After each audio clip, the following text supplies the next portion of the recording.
to be not a contradiction, but some contrast between the scenes we see in the in the Kirtan and the Chaitanya Bhagavatam, where they are sometimes they behave like they're crazy. They're really transported by their ecstasy, and they do all kinds of things. And then we're admonished to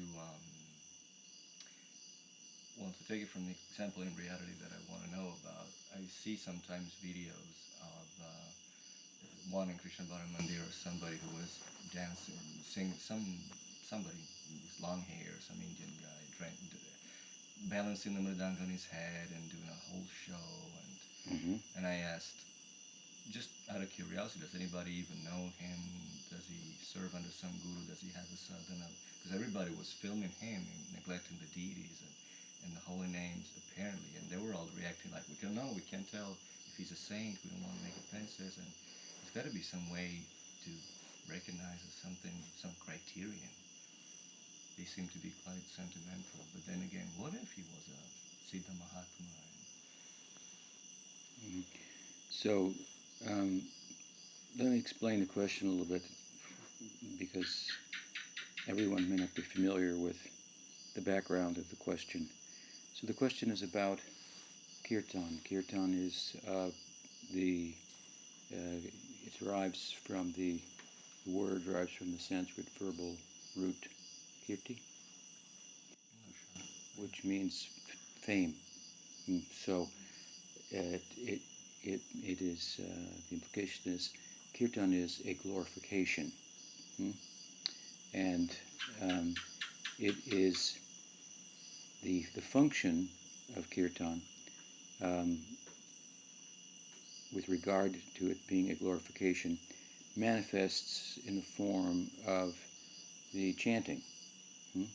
And there are different types of then glorification through the chanting.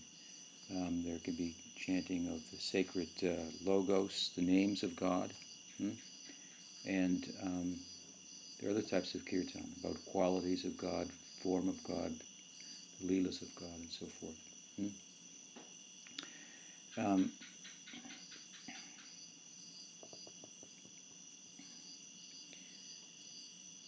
And this kirtan, let's call it sacred song or sacred chanting. It's popular these days in the contemporary spiritual community around the world, the yoga community, for example. It's popular, but it is itself an anga or a limb of the angi, the body of the discipline of yoga called bhakti. And bhakti means the yoga of love and devotion. So, to give you a contrast, we have Ashtanga Yoga, which is popular discipline. The two famous promoters, if you will, of Ashtanga Yoga in recent times were Iyengar and Pattabhi Jois. They both had the same guru, Krishnanamacharya. And so they propagated this discipline of Ashtanga Yoga, and Ashtanga Yoga has different limbs, yamas and niyamas, kind of like a foundation of what's favorable for yoga and what's unfavorable for yoga. So among the angas are the limbs of the body of the discipline of Ashtanga Yoga. Ashtanga means eightfold. Eightfold. So you have yama, niyama, an ethical basis, do's and don'ts, what's favorable or unfavorable for the practice. Yama, niyama, asana, which is quite popular, different postures and so forth. Pranayam, the breath control.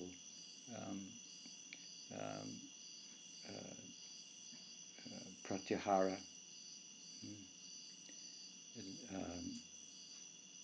to withdraw the senses from sense objects of the world and focus that energy within. And Dharana means as a result of that withdrawal, there's a concentration. Dhyan, it turns into meditation, culminates in samadhi. So these are the angas of Ashtanga Yoga. Now I pointed out because you may have noted that kirtan is not one of the angas of Ashtanga Yoga. There's another form of yoga that's popular called Gyan Yoga.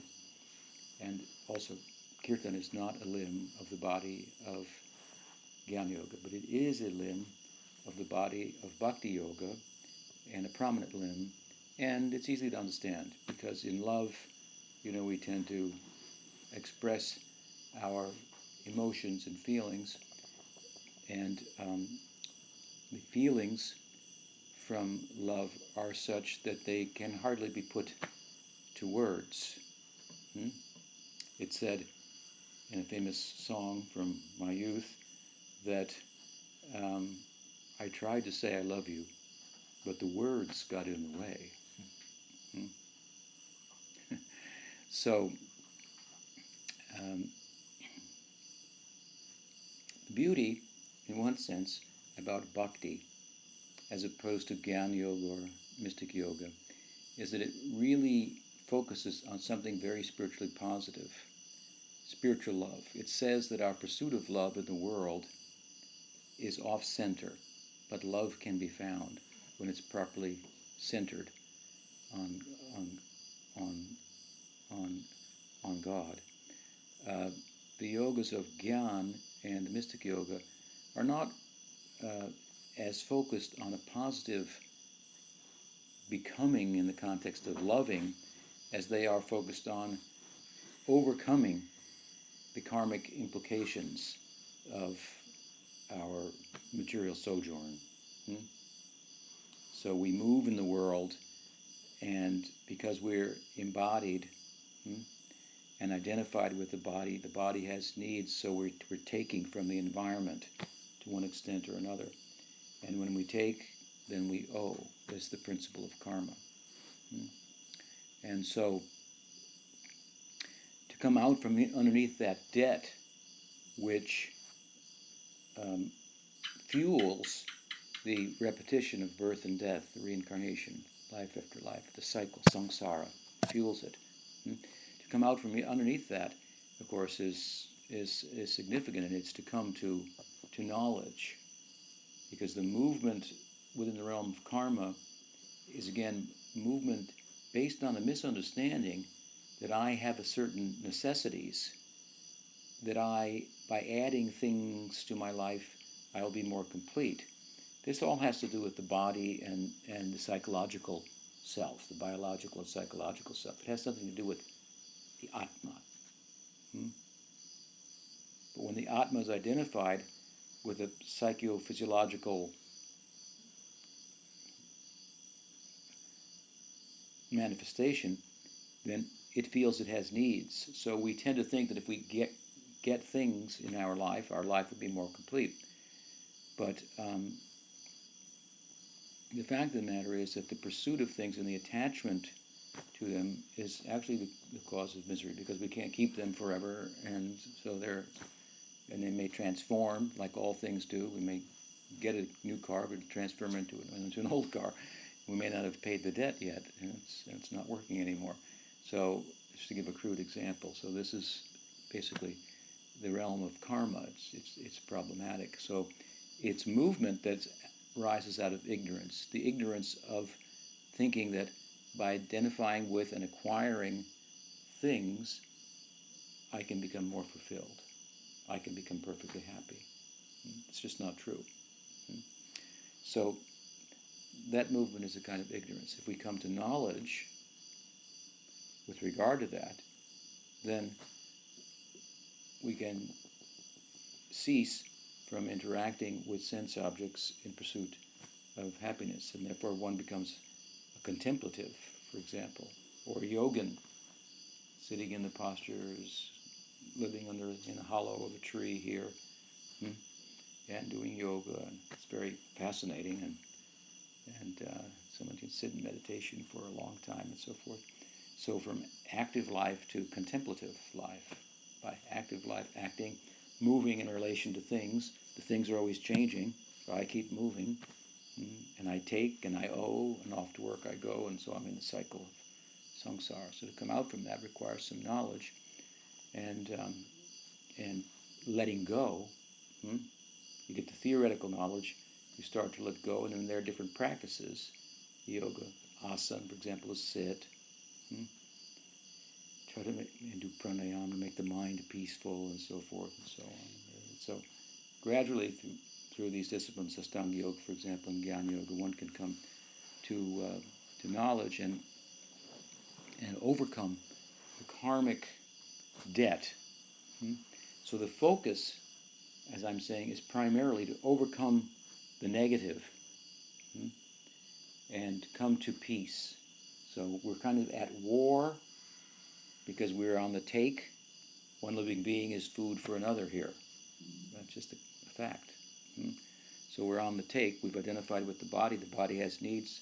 We think it's ourself, so according to its needs, we're moving, and we're taking from the environment. So that's kind of a perpetual war, if you will.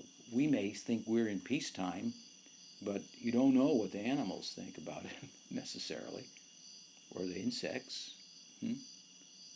Might not be, our actions may not be peaceful for them. So on some level, there's just, this is the world of war, if you will. So it's a very, from one sense, kind of a Darwinian perspective, that is a struggle for existence. Problem. So from war, it is positive to go to peace. But peace really means ending war.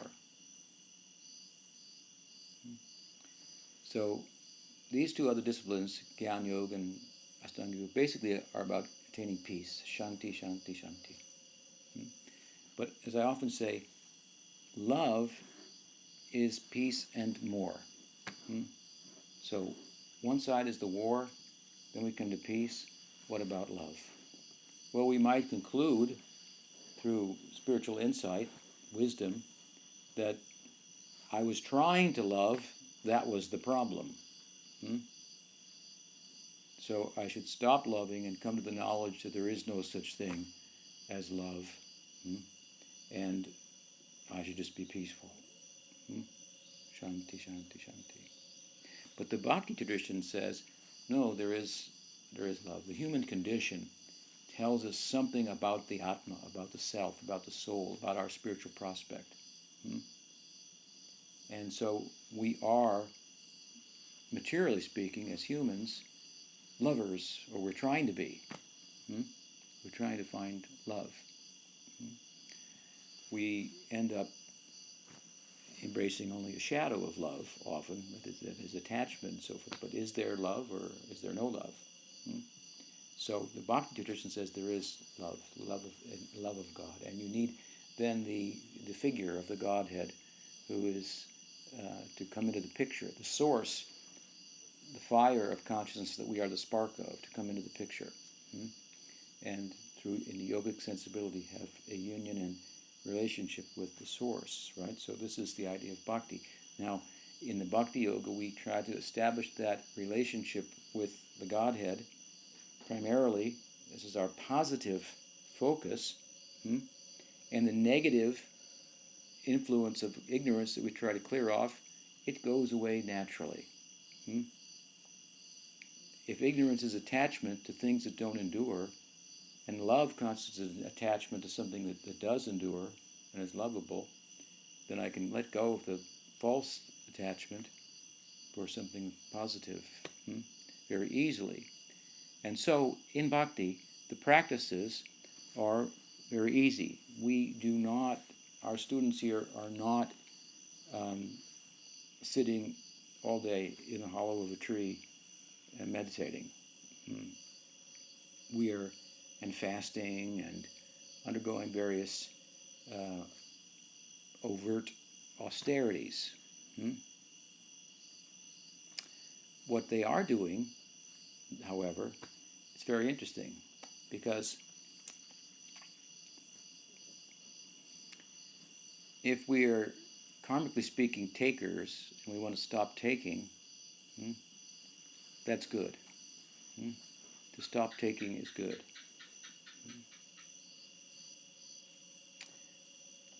But it doesn't constitute the full face of loving. Not taking is part of loving, but it's not the full face of it. In bhakti, because the basis of love is service, what we do here, our austerity is to serve. No free time to sit under the tree and do nothing. In other words, if I think, oh, movement in the world and attachment is problematic, I will just sit. That's not a bad idea. But it said a good offense is the best defense. So if rather than taking, you give, rather than being an exploiter, you become a servant. This is very powerful. So all day we're busy, right? Cooking, growing, taking care of the cows and so forth, and doing kirtan. Coming together like this, doing kirtan. Kirtan is a natural. You can understand why it's not a limb of yoga, Ashtanga yoga, and Gyan. Because when you love, like I said, you naturally want to express the love, and it's not something that you can really put in words. So you tend to put it in song, right? So many songs are about love, if not all of them, directly or indirectly. So it's natural when you love someone, you sing about them, you try to express the love.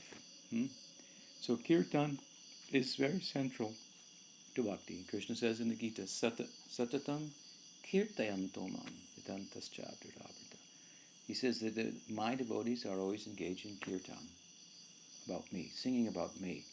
And they do this in the context of a yogic discipline. Satatam kirtayantomam yatantaschadridavrtaha. Yatantaschadridavrta. They embrace certain vows. They have a vow of service. They'll rise in the morning early and so forth.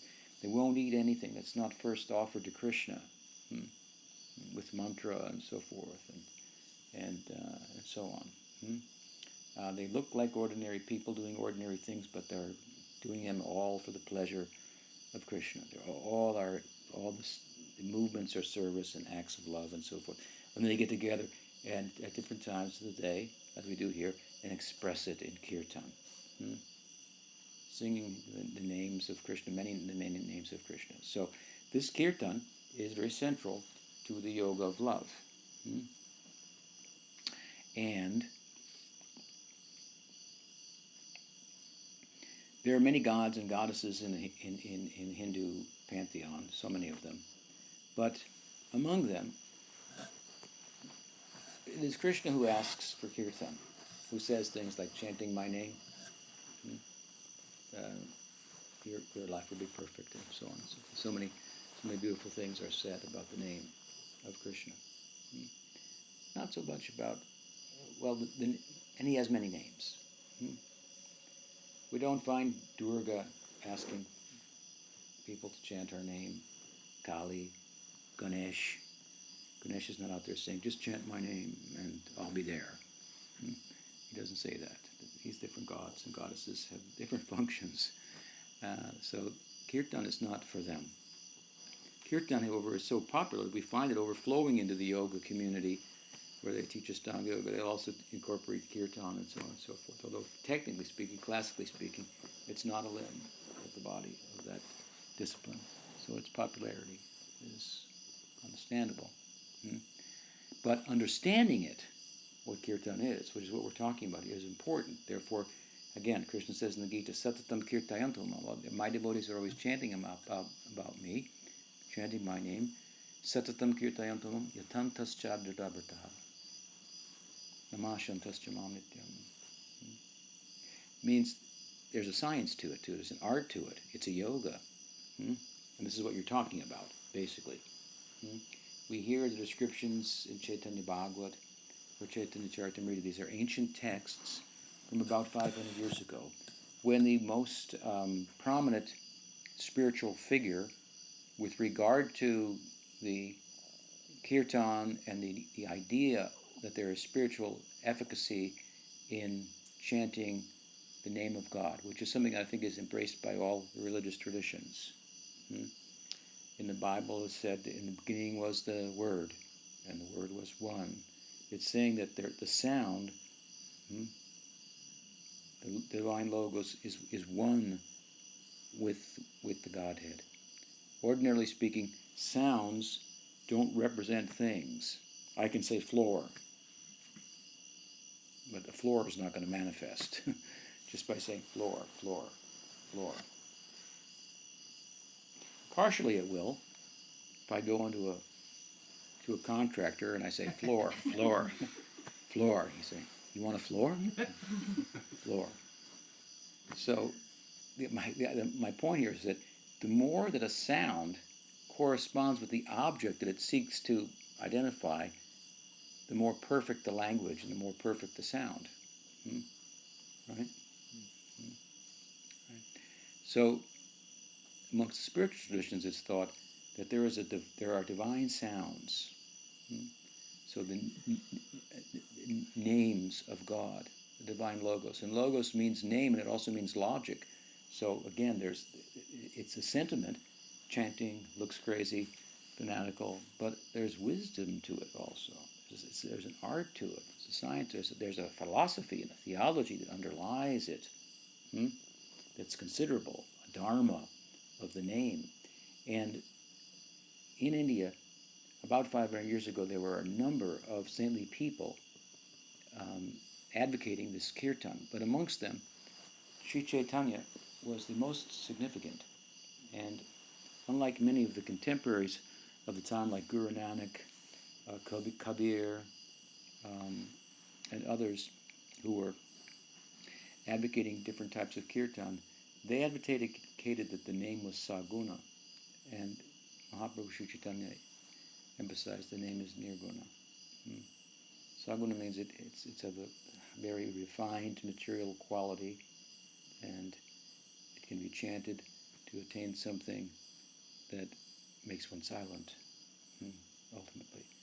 But in Chaitanya Mahaprabhu's school, of course, the name is wholly one with Brahman,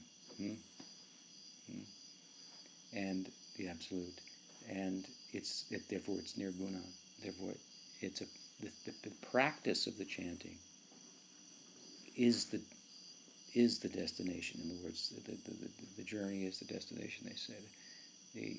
It's very spiritually logical, because in order to attain a spiritual idea, you need a spiritual practice, not a material practice. Karma and Gyan are under the influence of Rajas and Sattva. Therefore, they cannot, under themselves, afford us standing in transcendence. Therefore, that's why bhakti has to be factored to some extent into karma yoga. It has to be factored in, or into Gyan yoga, or Ashtanga yoga for that matter. And it is mentioned in the Yoga Sutra. This Ishwar Pranidhan is a form of bhakti. So, in order for those practices to be efficacious, even the Varnashram, for it to be efficacious, there must be some bhakti. Therefore, Vishnu is amongst the gods who is to be honored.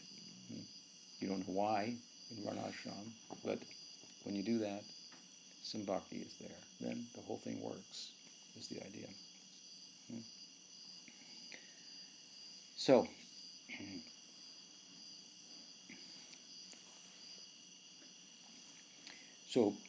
at the time of Chaitanya Mahaprabhu,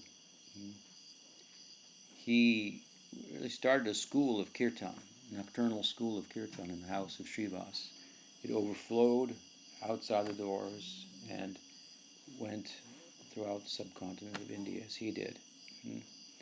And there are reports in the texts that describe his teaching and life of extraordinary experiences within the kirtan, weeping and leaping and laughing and rolling on the ground and so on and so forth, and carrying on into the and suddenly it's morning. and suddenly it's morning, all night, and so forth. These kind of descriptions are given. Now it's important, with regard to those descriptions, which are very attractive and compelling, to, as I say, to understand the underlying philosophy and the art, the yogic art of kirtan. Kirtan's not just for Ganesh or Shiva necessarily, or Durga, Kali, but for Krishna, for Narayan, for Bhagwan. There aren't a lot of hard and fast rules, that's true, but there are attendant things that we can embrace that will be favorable for the kirtan. When it says, Namasyantas chamam nityam,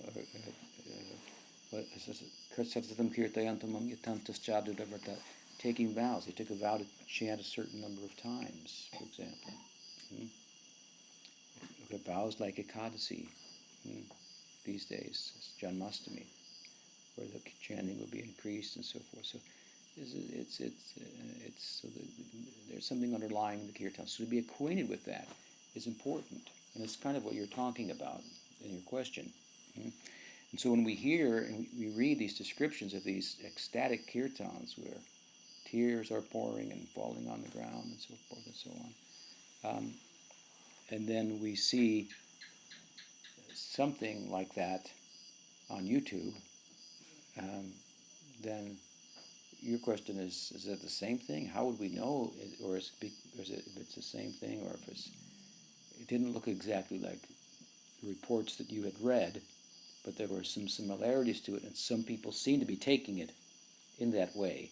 And so your question is how to know the difference and so forth. One time, I'll give a real simple answer. It's a bit crude, but one time years ago, there was in England, in London, the devotees of my Guru Maharaj had been performing kirtan in a temple.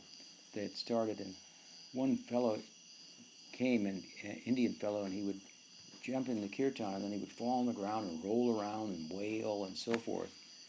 And so the devotees didn't know what to make of it, which is kind of what you're asking about. And so they asked Prabhupada, and Prabhupada said, kick him in the head and then, see what happens. I mean, or in the butt or something, I don't know.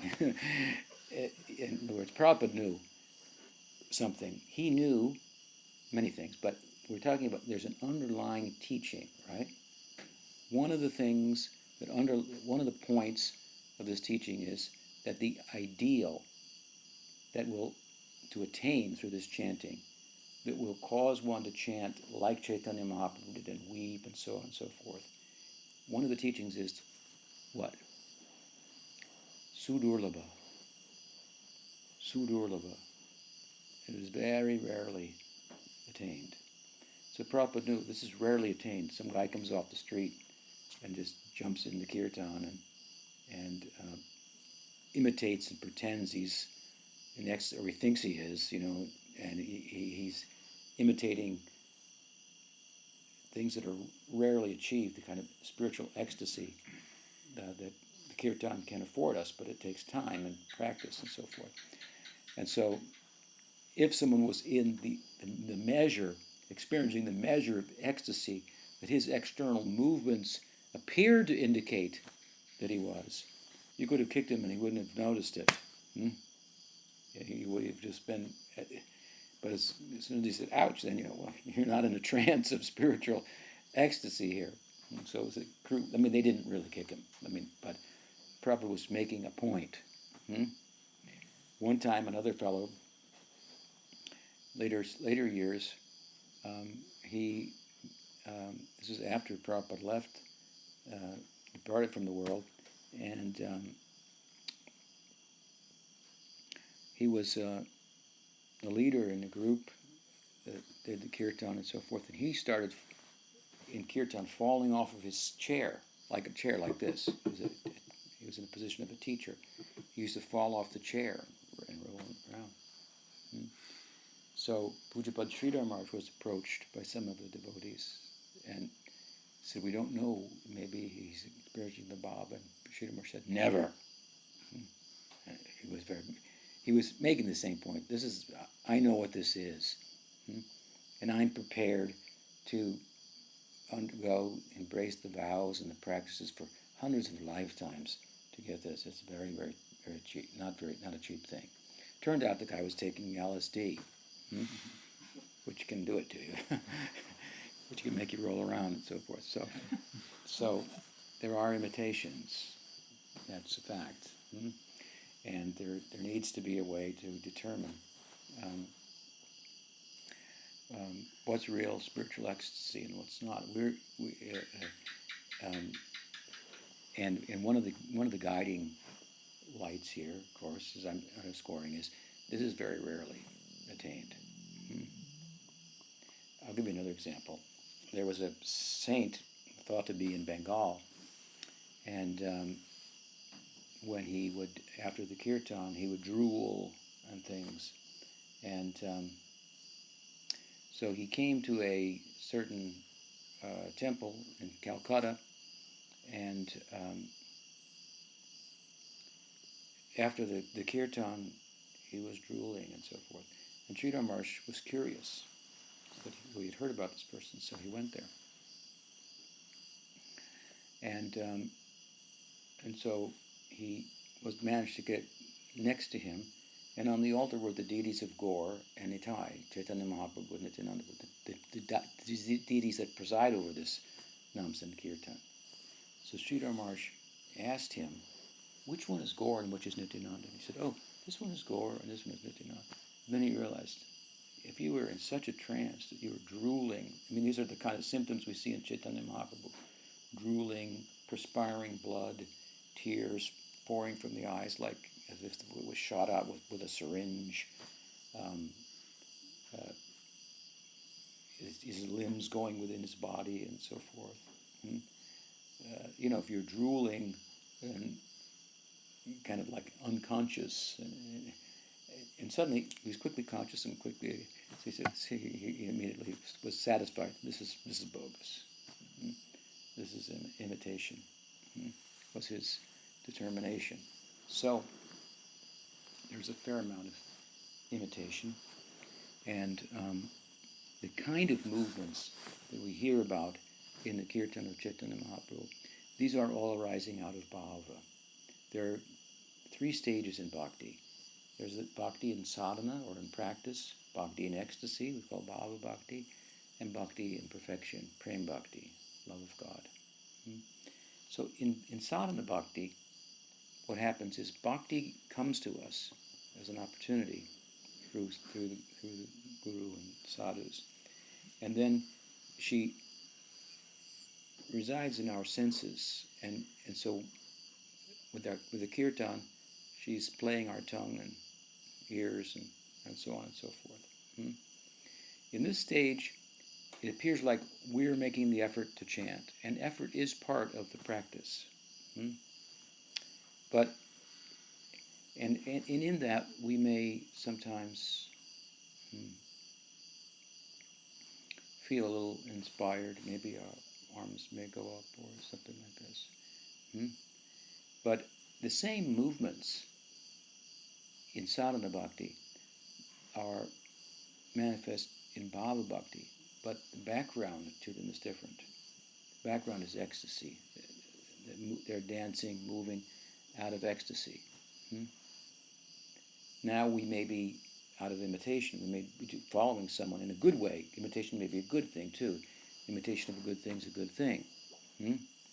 So imitation, sadhana bhakti is kind of like imitation. You become an apprentice of someone who's in ecstasy, and you do the things that they do. They're doing it out of ecstasy, and you're doing it out of, I'd like to be like that, so I'll do what he or she does. Because those are the way in which the ecstasy is being expressed, so we're trying to go the back group's way. Do the things, and the ecstasy will express itself within us in due course. And of course, then when we imitate in this way, when we do the things that such saintly persons do, we also learn from them. whys of it, the science, the art of it, and so on and so forth. So there's this period where we're learning the teaching, the philosophy, getting a conceptual orientation to the practice, and so on and so forth. And in the context of that, we're chanting.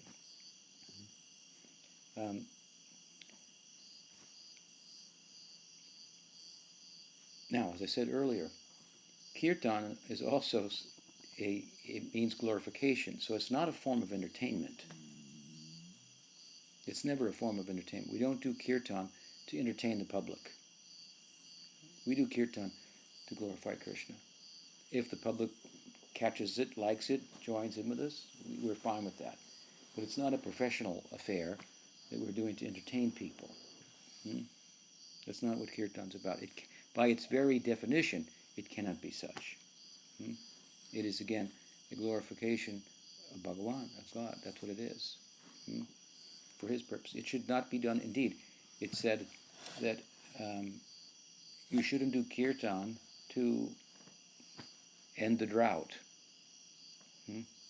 for example. And in that way, consciously or unconsciously, compare it to other types of sacrifices that are appropriate for bringing about such things. The kirtan is, kirtan is for something else. It's for developing love of God.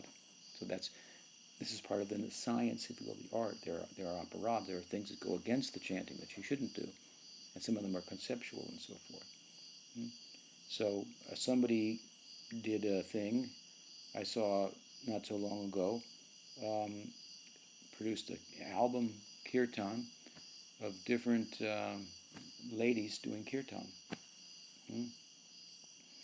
And then the proceeds from the sale of the album was to go to help widows in Vrindavan. It was quite a popular thing, but it's a nam aparad, technically speaking. We don't do kirtan for helping the widows. That we do something else to help the widows. We do kirtan for another purpose. We don't do kirtan to get money to change this material situation or that material situation. We do kirtan to end material existence in our lives altogether, and develop love of God. So to do it for other purposes, this is not really kirtan, or it's an abuse of the sacred chanting. And the widows should be helped. That's for sure. But that's another thing. So, again, there's an art, there's a science to it, and so it should be learned. Then we get the ability to make the kind of determinations that you're asking about. Now, I emphasize this point here momentarily, that it's not a kirtan, because I have seen in present times, there's a lot of kirtan going on that constitutes a form of entertainment, or it has that side to it, that edge to it. There are many professional entertaining type kirtaneers in Bengal. Prabhupada was very much against that, and stopped us from associating with such types of kirtan. But along the same lines, I've seen some of the kind of things that you're talking about. In some groups they do kirtan and somebody gets in the middle and does some break dance or something like that, or some other really like pretty artful, and they do somersaults and all kinds of stuff. They're good at what they're doing, but everybody's chanting and watching and so on and so forth. This is not what was happening in Jagannath Puri during the Rath Yatra, when Mahaprabhu formed 7 different groups of kirtan and appointed different persons to play the drum and to play the cymbals, and a person to lead the chanting, a certain person to get in the center and dance. Haridas would be in the center dancing here, Nityananda in this group, and so forth.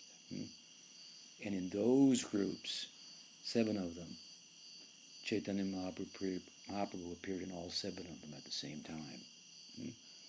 He's not going to appear in that other imitation of that. Somebody's doing some other mundane dance performance or acrobatics, and they're just kind of sweating and hot yoga or something like that. This is not for kirtan. This is an abuse, and all the attention is on somebody dancing, and so it's very much off center. Therefore, as I say, it's a simple thing to chant. There's no hard and fast rules, but there are some things to consider about it. What it constitutes and what not. Therefore, again, satatam kirtayantavam yatantas chadradavataha. The second line means the understanding the teachings, making commitments, vows, following Ekadasi. It implies this, that there's a science, an art to the chanting. What constitutes kirtan is not a lip service. It's not an ear exercise. It's a heart exercise. It's not an eye exercise that we chant and somebody will dance and it's, if you want to do that, get on Dancing with the Stars, right? There's a place for that. Go for it. It's not for kirtan. So this is something to be aware of. And then with regard to the kind of entertainment side of it, and then there's the imitation ecstasy, or maybe not, right? And I've spoken a little bit about that by underscoring the rarity of it, and on the other, and furthermore, the fact is that the deep spiritual experience through kirtan is not something that causes one to put oneself in the center. Many, many years ago, in New Dwarka in Los Angeles, I had gone out for the day, and I was sharing the Bhagavad Gita and other books with people, which was something I did on a regular basis. And I came back to the temple, and there was an artik in the evening. In those days, a late artik. There was a 7 o'clock artik, and there was like a 8:30 one. So I went to there, and there was no kirtan, but I did kirtan. There was nobody there. I was doing kirtan. And I was quite inspired, and I was doing kirtan, and the deity of Jagannath began to dance and spoke to me. And I became very ecstatic, and I began to weep, but immediately there was no one there, and immediately after it, I left, and I went out, and I found a van in the parking lot, and I crawled inside the van, lied down where no one was around, and wept and wept and wept, and in ecstasy. It wasn't something I felt like, check me out, I'm in ecstasy. The experience is the opposite. One feels so blessed. Feels like something was given to me that so much outweighs my effort. That all I can do is be humbled by it, and think that although I've been kind of selected in a sense, blessed, I'm least worthy of it. The feeling is coming at the same time. So it's not something that it kind of makes you want to get out of the center, if you will. Now, if it's so overwhelming that you're just going to fall over there or something like that, that's another thing. But this is very would be very extraordinary. And then there would be other symptoms. So what happens after the kirtan? So some guy's dancing with a drum on his head and this and that, and doing flips, and people are thinking he's in ecstasy. And what does he do afterward? You can see in Bengal, you can go there, professional kirtaniers. I mean, they can play way better than us and drum. They're professionals. And they could chant for hours. And afterwards they smoke, drink, We don't smoke and we don't drink here for good reasons. Eat fish. And then do kirtan for hours. Yeah, so it's a professional kind of, they do it in a professional way. It may not be entirely bad, but it's not what we're talking about as a central anga of bhakti, properly understood, and so on and so forth. So it's an art, it's a science, right? And yeah, I would have just to see the guy, but does that help? Yeah, one objection or point they raise is that Prabhupada says many times, if you're an actor, act for Krishna. If you're a dancer, if you like to do this for Krishna. So they weren't quite saying that he was an actor. Some of them said he may be in ecstasy, we don't know, but they were saying he's doing it for the pleasure of the deities. What are you going to say to that? Doing what? What was he doing? As far as I remember, he was playing the drum, over balancing on his head and flipping it right-handed, left-handed, calling people over to chant the holy names. Meanwhile, he was adjusting his hair because it was coming undone, making a turban, and the turban was coming undone. And then I felt a little. Sounds like a little bit of a showman there. Yeah. Yeah. Well, the thing is, yes, we should do the pleasure of the deities, but it would be good to know what they want. So,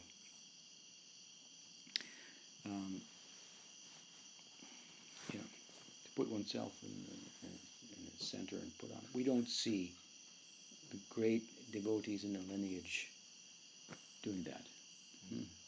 So there is a standard. There is an example. We don't find that kind of showmanship, and for the most part. I mean, I didn't see it, so but I mean, there's a place for, in one sense, encouraging people to get involved, and I've seen persons do that in ways that are not inappropriate, and because also people can be a little inhibited and leaning on the wall and stuff. So you kind of get out of your head and get into the chanting and give your heart and so forth, and it's one thing to give your heart in that way. That's not what we really mean by spiritual emotion, but it's a way to kind of dovetail our material emotion and our will, give our will, ourself, if we're unit of will, to the kirtan. So, there's a little bit of a gray area there. But those are some thoughts, some guidelines. Anybody else have a question about that? What's the time? 7:25.